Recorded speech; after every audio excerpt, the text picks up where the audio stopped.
Good evening, everybody. Welcome to Sleepless in Cyber. It's still Wednesday evening. I was able to get it on before the Thursday flip over, so we are still technically in evening.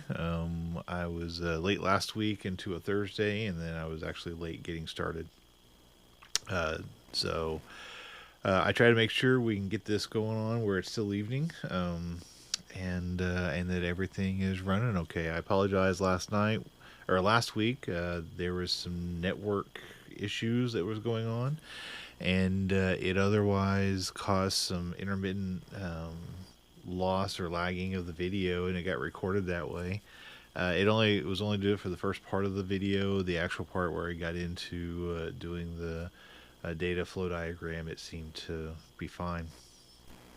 So tonight, I want to do a couple things. I want to answer a few questions for people that I got on LinkedIn chats and various other things that came through.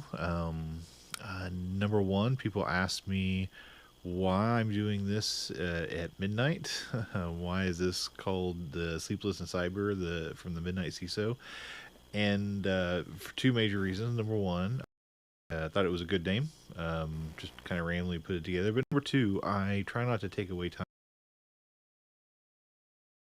Yeah, we all work. We all work a lot. Um, at work, when I get home, I try not to take too much time away from the family. So when I'm doing stuff like this, I end. I'd be looking through logs or paperwork or what we're doing now, just doing it for the job. I thought, well, let's together and CISOs do something that I'm already doing, and it can help them a little bit. Maybe make their jobs just a little bit easier. That was that question, and there was another question that I got asked. I honestly don't write it down. I just completely forgot. If I remember it, I'll bring it up later. So last week we talked a little bit about doing a data flow diagram, specifically for grant requirements that are coming, or the new guidelines that are in December, and we did the data. I had a few people that just thought it was very paint, and this stuff doesn't need a lot of tools to be able to be effective, and I think it worked well. Tonight, continue on this Graham Leach path. I figure I'm going to have a couple of these because people keep asking some good questions, and I really want to help them. I want to help them get started down the road, meeting the compliances that they need to do. I'm going to try to do assessments. So I decided I'm going to do this episode on risk assessments to kind of get people started on that, in that mode. So I'm going to you guys saw this last week. This is my for the Graham Leach Bliley, and this is one of my slides. I don't know, slide number 6 or 7 or whatever, and it is the things what you need to know. And now remember, this came from the recommendations that specifically from the FTC.gov website of FTC Safeguards rule, what your business needs to know. And it's I kind of went through the list that they gave us. They put it out in the paragraph form, and I pulled it out and I put it on this list as a real quick reference. And we worked on number 4 last week, data inventory and lifecycle. Now, really what we covered was building a data flow diagram, not doing a data inventory. And I want to make sure that everyone understood that. The data flow diagram is what you need to do first to understand where your data is and what you need to do to capture that data, to understand who you need to talk to and what security controls you need to look at. That's what goes into your data inventory a little bit later, but you have to do that data flow diagram first. And then talk about the data life cycle, so you kind of understand where all the pieces were. But tonight, I'm gonna skip back one, and let's do the risk assessment, because Let's be real about this. If you don't know where your data is at and who is using it, you can't do a risk assessment. It's just, I mean, there's a you got to crack the eggs to make the omelet, and so you've got to do one thing first and then the next thing. And doing a risk assessment, you can't do that until you kind of know where your data is at and who's using it and what they're using it for. But we're going to talk about risk assessments tonight. Now, risk assessments it's an interesting thing because I think a lot of people are scared of them. When I talk to organizations, when I talk to CISOs and CIOs, they always ask me can I just give me a risk assessment, give me a paper. And I certainly understand that. I understand where that comes from, but I think there's a piece missing, and I talked about this last week too. You really need to understand the pieces of this to understand why you're doing it, to make sure that what you're doing is effective. Now, when we talk about a risk assessment, what is a risk assessment? Simply, I mean, you could talk about it's a part of your risk management framework and all these other things, but let's just keep it very simple. Let's go back to MS Paint here. Well, I'll get to MS Paint in a little bit, but let's get to that simple. A risk assessment is just evaluating the risk. That's it. What is the risk to the data? And in this case, we're doing Grammarly Splice, so we're looking at data, customer data, or a privacy program. I kind of think of broader terms of doing a privacy program risk assessment, not just customer data or a very particular compliance like PCI or FERPA or HIPAA. I try to think a little bit further beyond that, or kind of a little broader. So, what is the risks to the data? And the first thing you need to do, and this is what I do, I sit down with people in the organization, and I take stakeholders that are not only the people who use the data, but the people who rely on the data and the people that manage the data, where there be the system owners, the IT people who manage the data in terms of the databases and such. I put them in a room and I ask them, all right, what could go wrong? That's simple. What could go wrong?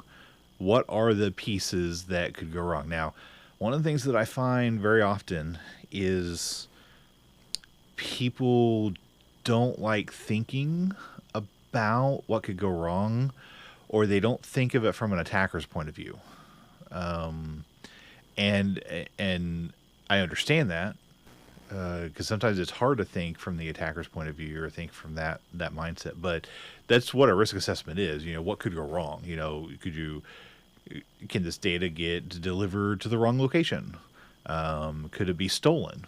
Could someone use a process to get into it? Maybe it's a phishing attempt that gets a password, and then they can use that to get into the data. So there's all these things that when you do a risk assessment, all you're really doing is what could go wrong, and then you put that on a piece of paper.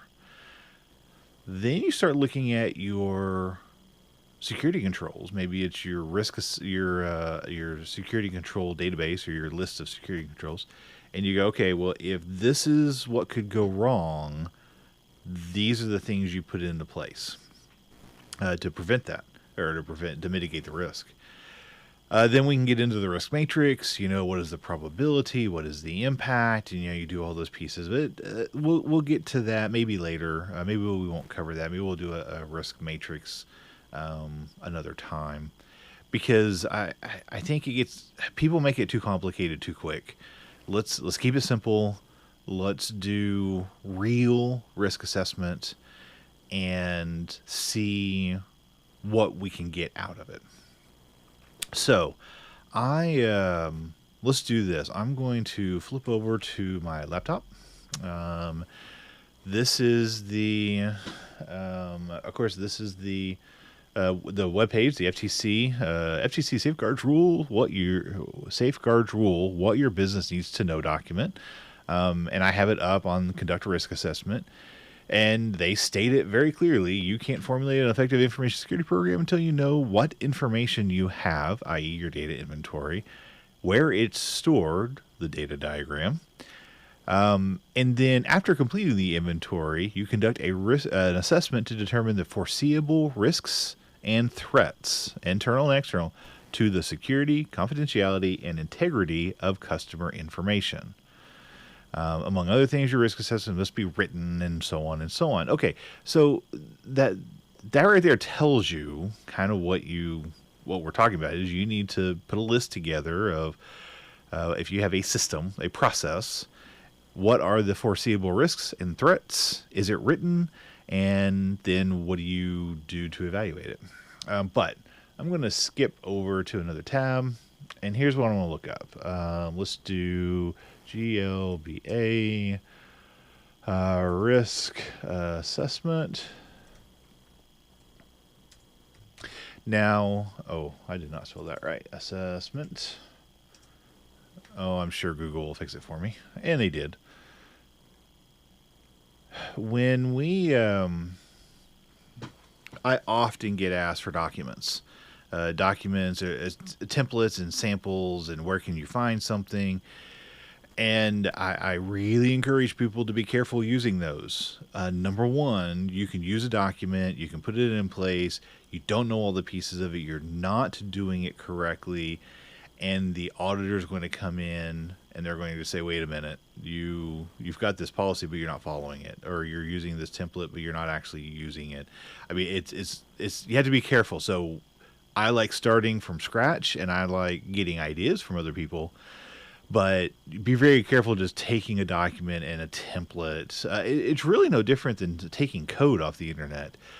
You would not otherwise take code from the internet and just use it in your organization. That's a bad idea. So I treat policies kind of the same way. You know, are you actually building your policies? Now, when we talk about GDPR, one of the things they make a big deal out of is making sure your policies are simple, clear to understand, written clearly, those sorts of things. And I treat policies the exact same way. I don't get complicated on my policies or my procedures for that matter. But that is not what I'm doing here. Actually, we're going to find something different. When we're doing a risk assessment, what I have found most useful is to understand what an auditor might be looking for when I'm doing the risk assessment. Now, this is for documenting your risk assessment process. But I thought it'd be useful if we look at a document here, this GLBA examination procedures for the Office of Comptroller of Currency. And this is an old document, it's 2001, but I really liked what they put in here, and I wanted to show you this stuff. So this is examination procedures to evaluate the compliance and guidelines to safeguard customer information. So this is a very early roadmap for examiners to know what to go look for in an organization, or to ask for in the organization. And I'm going to scroll down here for a minute. We can talk about some of this stuff. Maybe I'll talk about that later. That's all governance stuff. I really want to get into the I'm going to skip ahead all over the governance and just get right into the risk assessment, because that's what we're talking about tonight. So let's look at this. Number one, this is an examiner. This is an auditor who's going to evaluate your risk assessment process. Number one, how does the institution assess risk to its customer information systems and non-public customer information? So this is talking about the systems and to the data. Has the institution evaluated the risk to the entire customer information system? Has the institution used personnel with sufficient expertise to assess the risks?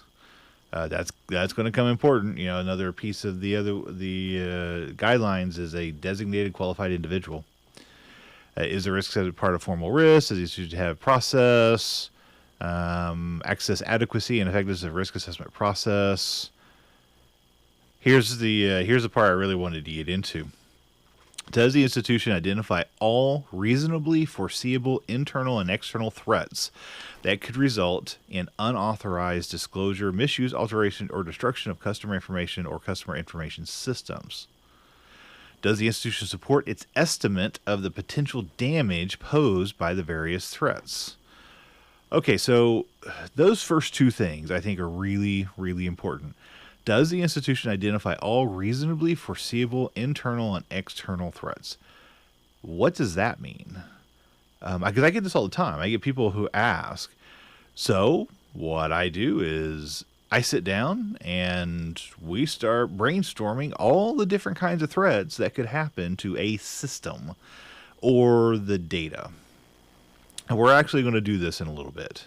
We're going to sit down and we're going to brainstorm. I'm going to bring up Paint again because that was fun. And we're going to put together part of our, maybe we'll pull part of our data diagram out, and we're going to do a threat or a risk assessment on a section of it so you can kind of see the process.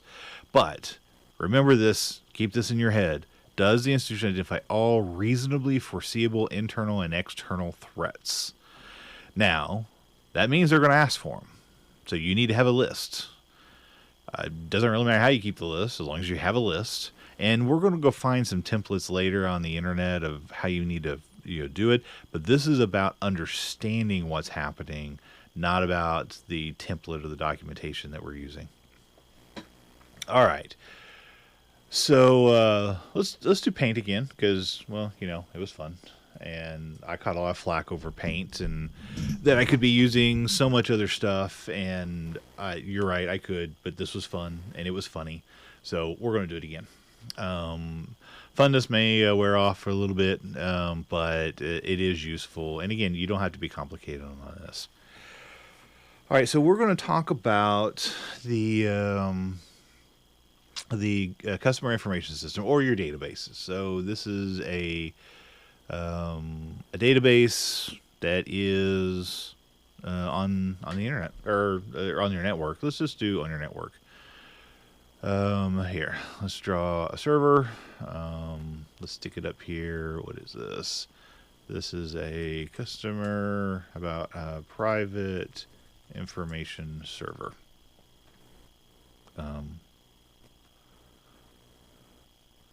And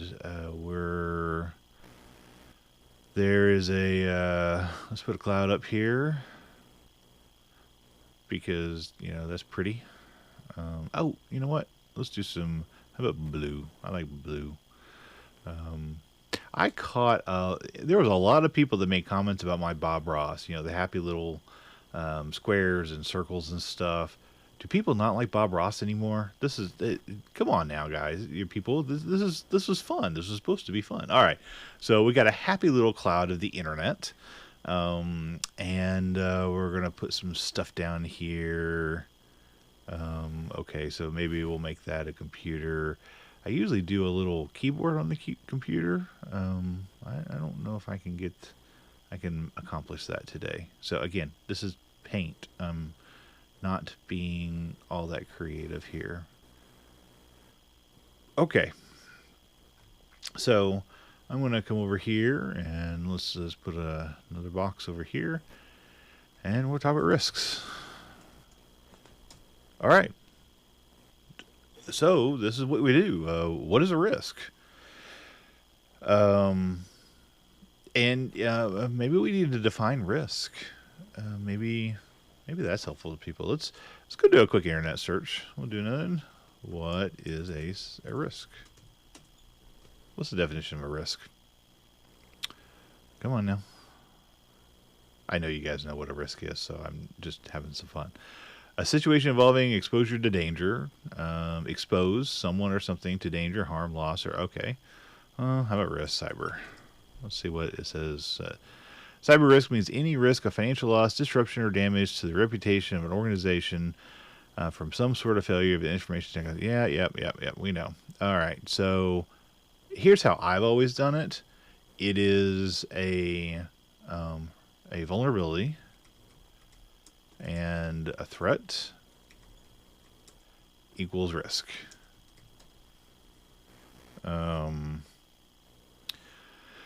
So you got threat times vulnerability times consequence. We'll get to that in some other time, but it is equal to a risk. So what does this mean?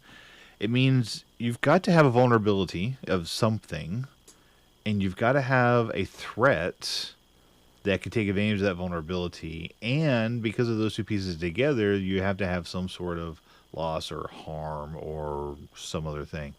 So here's a good example. If you've got a server that has a bunch of data on there and it's turned off, the network is unplugged, and it's sitting in a data center floor, that's locked up. No one can get in. You've lost the keys. Somebody poured concrete on the doors. No one can get in. You certainly have a vulnerability because that server may not be patched. But do you have a threat of someone getting in there to get a hold of that server? Maybe that threat is very, very small. So your risk would probably be very, very small. If it were to happen, you'd be, it's high impact, but very low probability. So your risk is probably fairly low.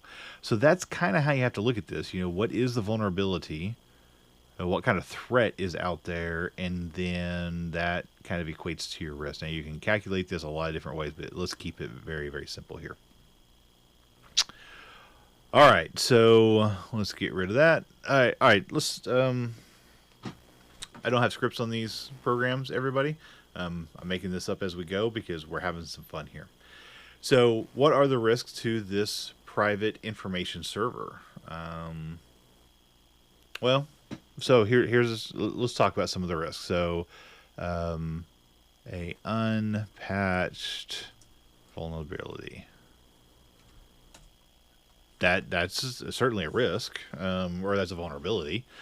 So the unpatched vulnerability is, since this is connected to the internet, if you have an unpatched vulnerability on the server, a bad actor could be coming in and hitting that unpatched vulnerability and using that maybe as a 0-day, or maybe you're just delayed in your patch scheduling, and they can take advantage of that vulnerability to get into the server. Okay. Let's say you have to have a remote desktop. So you've got to have a remote desktop on the server to the internet. I know that's crazy. I've seen people do it. For whatever reason, they do it. So they have a remote desktop available. What are some other risks to this server? Well, if we look at confidentiality, integrity, and availability. So if we start looking at confidentiality, we have multiple people that log onto the server. So we have users access. What other confidentiality? Oh, we have an API. So it's on the cloud. There's an API connection that comes into it.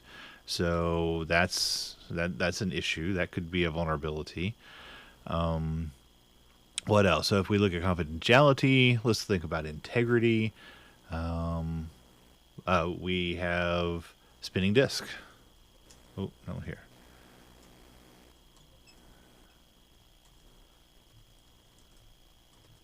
So we have spinning disks, so they could fail. It's not rated.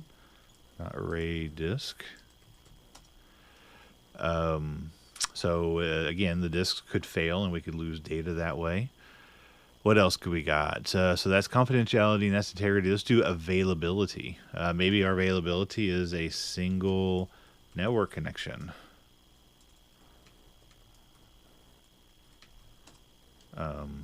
Maybe we only have one network connection to the server and one internet connection out to the world, out to the cloud. Okay, what else? What do we got here? So that's confidentiality, that's integrity, that's availability. Is there anything else under availability that we might need to think about? We got single network connection. Web server health. Sometimes web servers just die. Let's see, anything else under integrity? We could do input validation. Because we need to make sure that the data coming into the server is good data. What else? Under confidentiality? There's a lot of things, and I'm certainly not thinking of them all. That's not the point. The point is to randomly sit down at the moment, in a group, and start putting together some of the possible risks to the server, to this private information server, and to the data that's on it. So I think that that's a pretty good start. Now, let's talk about what these are. So I'm going to take these and let's go get some notepad. Under notepad,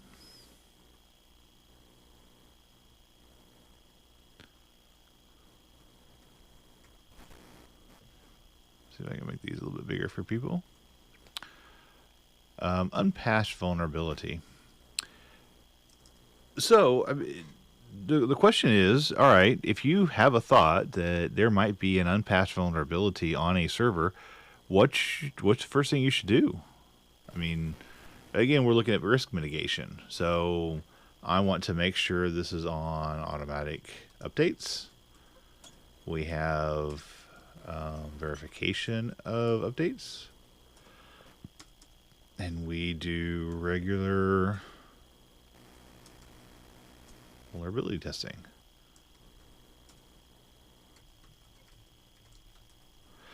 You know, one of the problems that I have on this setup, I need a better setup because I don't have a studio. I have a home office, but I've got my laptop up on a screen, so I've got to reach up to type on it. I need to get a keyboard that can sit down on the desk for it. All right, so let's look at unpatched vulnerabilities. We want to make sure that it's on automatic updates, that we verify that the updates are happening, and we do regular vulnerability testing on that server, kind of an external, whether it be a Nessus scan or Nexpose or anything you have out there. You just want to do a regular vulnerability scan. So in this particular case, we've got a vulnerability. The risk of an unpatched vulnerability on the server, since it's connected to the internet, is pretty high.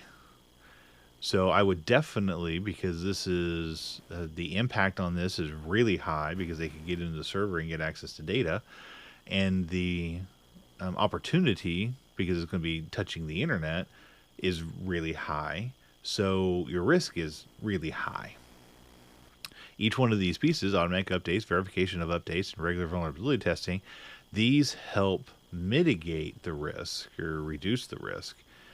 And you do that by making sure it stays up to date, and then verifying the updates. And that could be something like a SolarWinds or PRTG server that's monitoring what your patch level is. And when you get to a certain patch level that's behind, then you start getting alerts. But then you have your vulnerability testing you should be doing, once a week, once a day, whatever, to verify that there's no known vulnerabilities that have been opened on that server. So I think this piece is those are the risk is a bad person attacking the server and getting access through an unpatched vulnerability.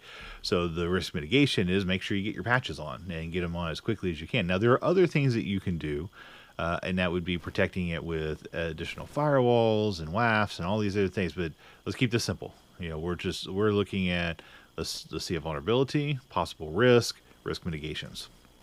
Okay, so let's look at remote desktop. So you have to have remote desktop because people are connecting from the outside. Well, remote desktop in itself is I think pretty secure if you're running the latest security, latest servers, latest patches. But what are some things that we can do to make this even more secure? Because we really don't want someone to take advantage of having that remote desktop open and getting into the server, brute forcing it, throwing a whole bunch of usernames and passwords at it, or maybe they're phishing our organization and getting usernames and passwords and doing that. So what are some things that we can do for a remote desktop to protect it? We have to have it open for whatever reason, or we have to allow access to it from the outside internet. So what are some risk mitigations here? Now, if we think about the threats, the threats is a bad actor using good creds to get into the service. So what are some things we can do? So require MFA. That's usually a pretty good idea. Require VPN access. So instead of doing remote desktop to the internet, you do it behind a firewall or behind a VPN. So you can only authenticate. You can only get to RDP if you're on the VPN. Let's do ACLs. So maybe we restrict down the ACL on the remote desktop to only allow from certain IP addresses.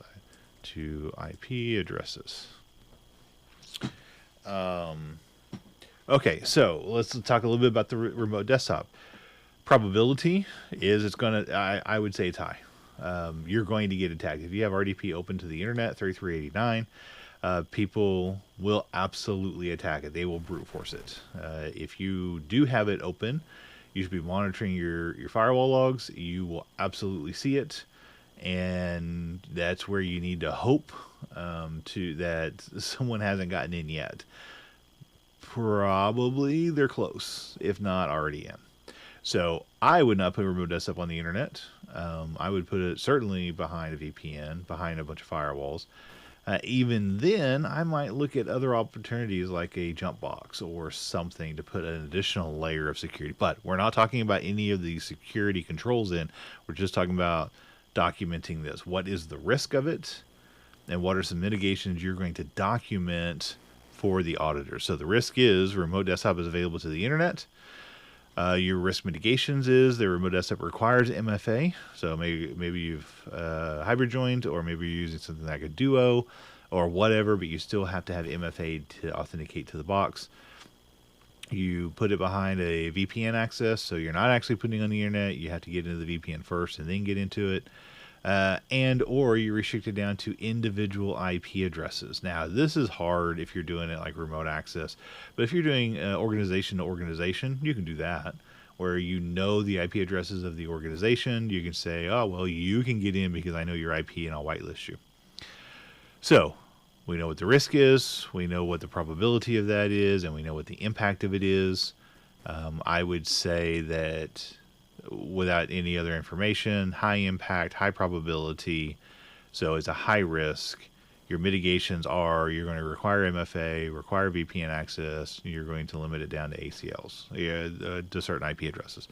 That, I think, would be a good process to go through in your head of, we got to have this. What's the risk to this?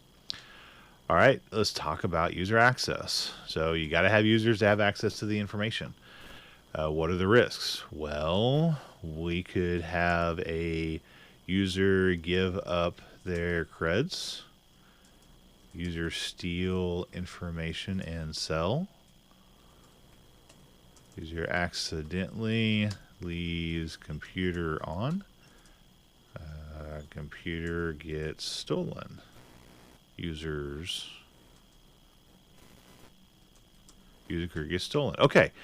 So again, we're not going to cover every risk. We're just kind of covering the basics. It's just some part of a risk assessment. All right, so users have to have access to the server. They do. They got to use the information. They got to do business processes. So what are some things that, from a risk perspective, a vulnerability and a threat, what are some things you got to think about? So from a user's point of view, what if they give up their creds? A phishing email, someone calls them on the phone and says, hey, what's your username and password? Happens all the time. So what is your risk mitigation steps for using user creds? I would say for giving up the I've kind of mixed up how I'm doing this. I apologize for that. Just kind of bear with me. You give up their creds. So let's do awareness training. And we're going to do MFA, conditional access, etc. So when we're talking about, let me make this, the risk of people giving up their user access, you're giving up their creds, I would say, number one, certainly get awareness training so people won't do that, so they won't give up their username and password. Absolutely requiring MFA because it should be on all your systems. And in fact, it's not just on your systems now. It needs to be everywhere, on your endpoints, admin access, across the board. So yeah, absolutely get your MFA on there. Put conditional access on there. So if you see somebody trying to get into your system from countries you don't have people in, use conditional access rules to stop that. What if the users intend to steal information and sell? Well, this is easy. You need to monitor, do some sort of DLP, monitor the logs. Let's see, mail rules, verification, or, whatever. It's so if you think people are going to be stealing information, you should be implementing the steps to minimize their access to that information. So least privilege is really important as well. Don't give them access to the information in the first place if you don't have to, or only give it access to certain times of the day. But implement a DLP. Make sure you're monitoring the logs of people who have access to this information. Maybe you put some mail rules in place that don't allow data to go outbound. You have data sensitivity levels or data classification levels that prevent people from sending this data out, or if they get it sent out, it becomes encrypted. What if a user leaves their computer on, and people could walk up behind them, sit down, and log into the computer? Well, we talked about that. I think I talked about it last week. But make sure you have a timeout on it. And I know people hate that, but we got to protect the data. Make sure if you have shared systems that profiles get destroyed. Like if you're using a VDI environment and the machine gets destroyed after they log off because they have access to data, but the person behind them should not have access, and you don't want it cached, so you make sure it gets destroyed. So there's lots of different things, but that accidentally leaves the computer on, it's a very real thing. Some of the other stuff is if you've got a computer gets stolen, if it's stolen and that data is on there, that generally constitutes a data incident and could constitute a breach. So I would make sure that all computers get encrypted. In fact, that's one of the requirements of this FTC thing is encrypt everywhere, or encrypt your data. So you absolutely want to make sure that because users have access to the data, they have access to the data on their device because they probably downloaded it. If not downloaded, it's been cached. So you want to make sure that computer, if it does get stolen, nothing can happen to it. So make sure you have encryption turned on. Let's come down here to API connection. All right, for the API connection, and this is so that people, services can get access to your data. But the thing is, you got to make sure you have a key management. So how are you doing your API keys? Management. I did not spell that correctly. Management. How are you doing your private key or your API key management? Are you doing it from a point of view that it's certainly not saved on that same computer? You want to make sure it's saved elsewhere, in terms of your private keys. Do you rotate those private keys periodically? Do you have keys hard-coded in GitHub libraries? I've seen that, where people are they're doing dev code and they're uploading it to GitHub, but they have all their keys in there. Some people are putting notes in with all your keys, and then that gets synced up to GitHub. So how are you doing your key management? This is another one where ACLs come in really nice. You only allow the certain machines that have to have API access to get API access. So you restrict it down, access control lists. So what's the vulnerability? Well, somebody could use the keys to get in inappropriately. You protect those keys. Someone could get access to the machine from a non-known or non-trusted device with the stolen key, so you want to put ACLs in. Again, we are not being wholly inclusive on every risk that comes up. We're just kind of covering some basics and kind of working through a very basic, in 45 minutes, a risk assessment. All right, so here's one. So let's talk about some physical risks. You have spinning disks. What happens to spinning disks? Well, they get old, they die. Spinning stops spinning, or those heads touch them. It's kind of a spectacular thing when heads touch spinning disks. They're running at 10,000, 15,000 RPMs. So what's the risks? Well, your disks get old, they die. You lose the data on them. What if you only have spinning disk and they're not rated? You literally have a volume on a disk. Do you have backups of it? Are you capturing backups of it? Are you capturing regular backups of it? Have you tested your backups of it? So let's put here backups. Rated disks. I mean, what is the risk of having a spinning disk?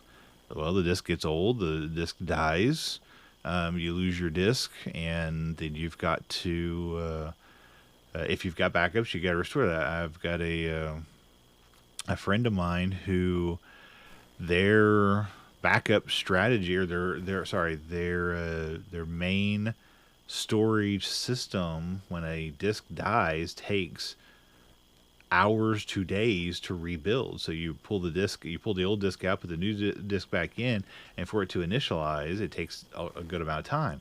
Problem with that is, what if it hasn't initialized and you've lost another disk and another one and another one. So now you're in this cycle of constantly trying to stay ahead of the failing disk where we're getting new disks in, but it takes so long to initialize that disk and get it in the array that you're going to very, very quickly run out of the situation, run out of time.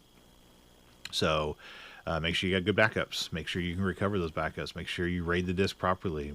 Maybe move to solid state. I'm not saying they don't have problems on their own, but they don't have heads that fall on platters. Just a kind of a side note. If you've ever gotten a spinning laptop battery, and you hit the platter through the thing with a hammer, just lightly, not very hard, it shatters it like glass.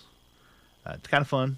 It's a fun little trick, or an office trick to show people that you just barely tap it and you take it and you shake it like a rattle. Anyway, I digress back to what we're doing today. So what is the risk of spinning disk? Well, it could fail. Well, how do we fix that? Well, we got to have backups. Maybe we change out to solid state disk. Maybe we have a redundant system. That's a good one. So let's say we've got redundant system. So instead of backups, we have a hot backup where it's live. We have a second storage area. All right. Not RAID disk. We talked about that. Single server connection, web server health. I mean, you guys get the picture. You write down what your risks are, and then you try to think about your mitigation strategies. What is your security controls that you're going to implement to make sure that you've mitigated this risk? Now, this is just the very beginning. We are just talking, we're doing a brain dump into the risk list.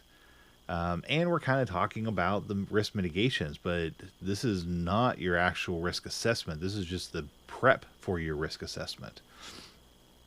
But I think this process is really important because I think a lot of people don't understand what a risk assessment is. I don't think that they understand it from a fundamental perspective of it's a risk assessment. But, I met a lot of people where you just say, okay, let's sit down and do a risk assessment. Okay, what do we do? Do you have a document? Do you have this? They just don't know how to do it. So I wanted people to kind of get in the mindset of, okay, well, what's everything that could go wrong with this particular server or service? And then you start working through the process going backward.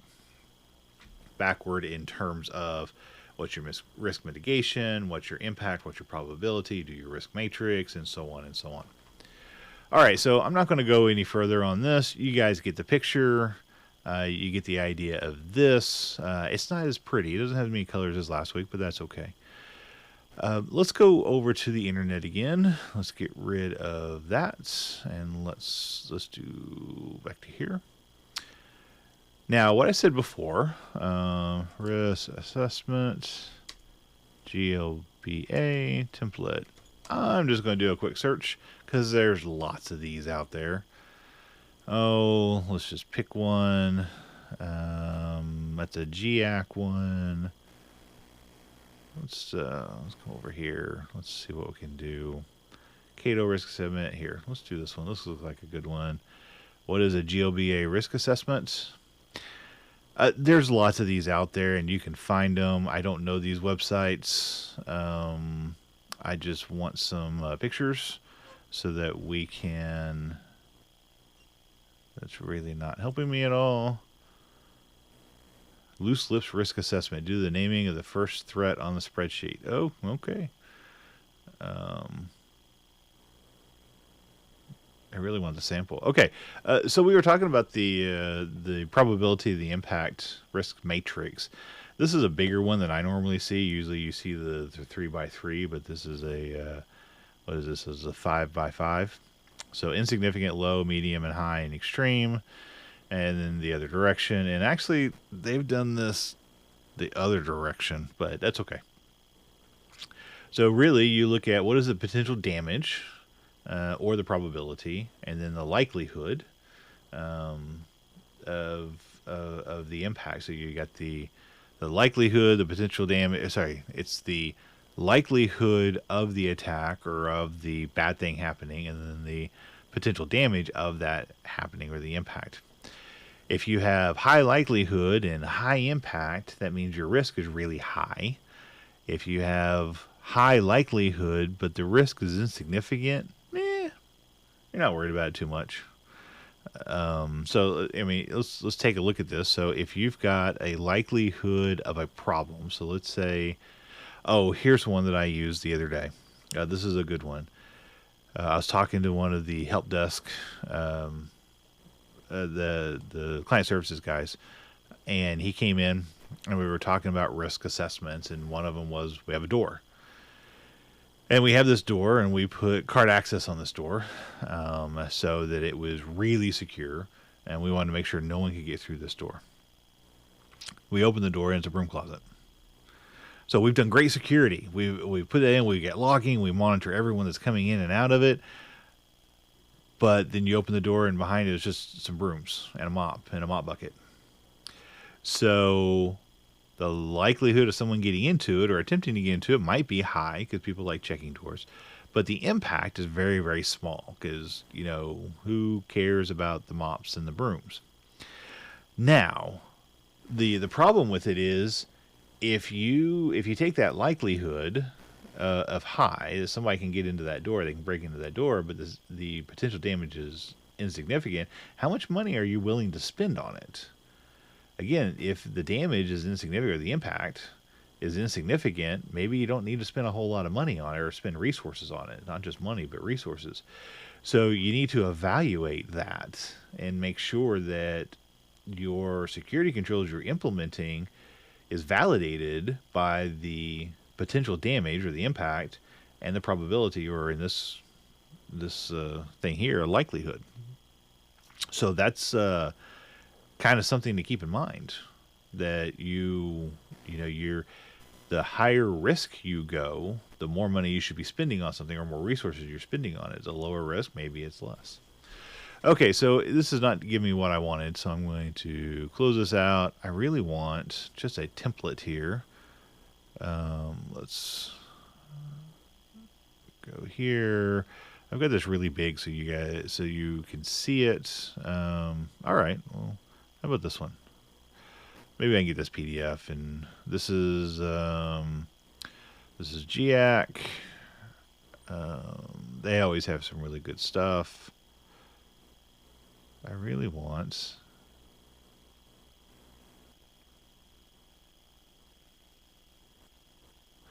Well, there's a hardware failure, disaster recovery, documented process for server recover, hardware redundancy. So yeah, if you're having hardware failure, like the disk failure, here's the things you want to do. Infected software, you got intrusion detection. So there's all kinds of things. This is still not giving me what I want. I thought I found a good one the other day. Someone was asking me, and it was just a basic template, basic risk assessment. How do I come over here?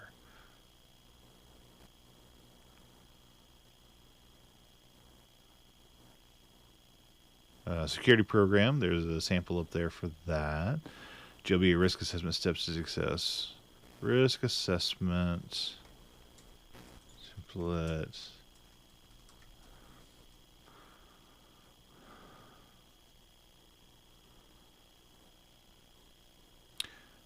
Again, I know you guys, everyone just loves me sitting, and that's not what I wanted. X XLSXX.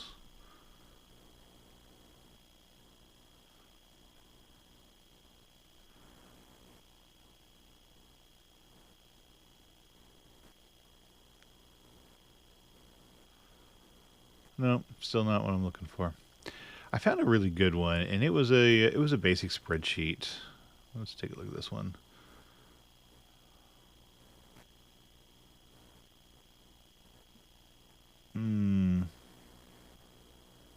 That might be painful to open it on this. I'm not sure. Let's go away. Uses view only.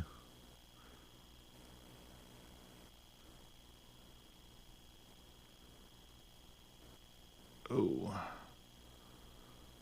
I'm glad this is a restricted machine. Stop it.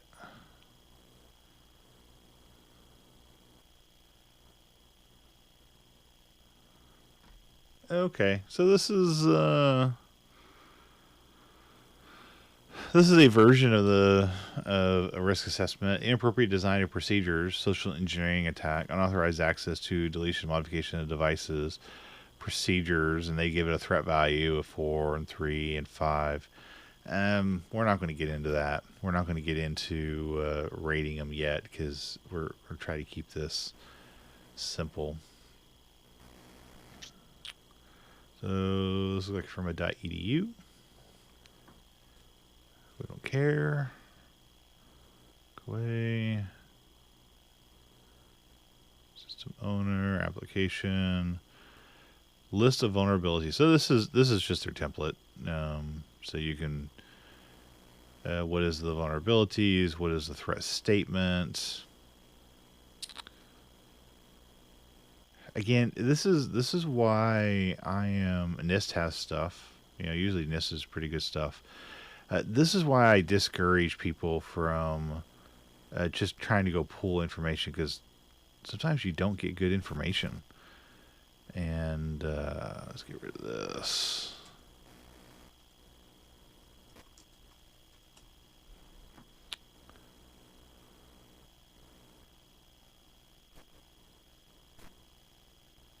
I mean, that's the same one we were looking at before, but I couldn't get it. Maybe I can.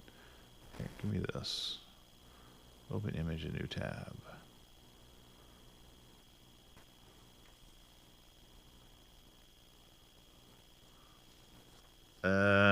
This is not ideal. I apologize. What it says is responsibility. So who's responsible for it? Reasonable, foreseeable, internal and external threat. Loose lips. So employees' unintentional release of information.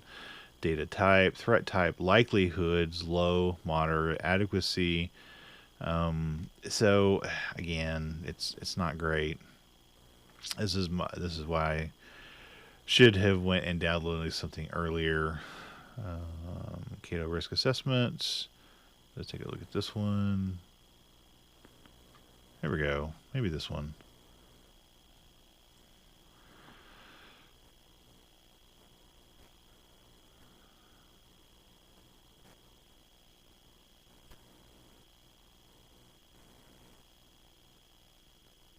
So this is a sample risk assessment from ca.gov.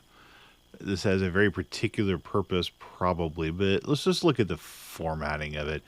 You've got potential threats, the vulnerabilities, the probability of occurrence, potential impact, inherent risk rating. So this is using the risk matrix. And so in this case, it's a medium risk, medium impact. So the inherent risk rating, so you cross your two in the risk matrix and you get to a medium. Vendor management are in place. Obtain this from each vendor. Obtain a vendor assessment of their vulnerabilities. Implement technical controls offered by the service provider. Other software to mitigate weaknesses. So this is their mitigating controls here. And here's a residual risk rating. This is, I think this is a fine way to document this. I don't have any specific problems with this. I'm pretty agnostic on a lot of this stuff. I'll use whatever process that the auditors would like me to demonstrate, as long as you have something that you're keeping track of this. What is the threats? What's the probability of occurrence? What is your policies and what's your technical controls? and then what's your residual risks? Now here's the thing about risk, and I think I'm going to do a whole episode on just risks. What is risk? What is residual risk? What is risk tolerance? What's risk mitigation, risk transference? All the things of risk. Because I like getting into that, and I like talking with people about that because a lot of times they don't even know the terminology. So when we start talking about the risk matrix, the probability, and the impact, and then what's the cross of those two, medium, high, low. Like this one, customers lack a knowledge of the risk associated with the online payment system, high probability, high impact. That means that the risk is high.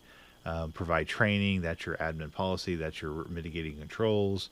And of course, you don't have physical controls or technical controls on that because it's training of the individuals. So this is a fine way of doing it. I have no problems with this. The you could I do like this stuff. I do like the way they did it because it's easy across the board. I think a problem you might run into is people get in the habit of really relying on that probability or the risk matrix. The thing about the risk matrix is it's all made up, and that's fine. But it's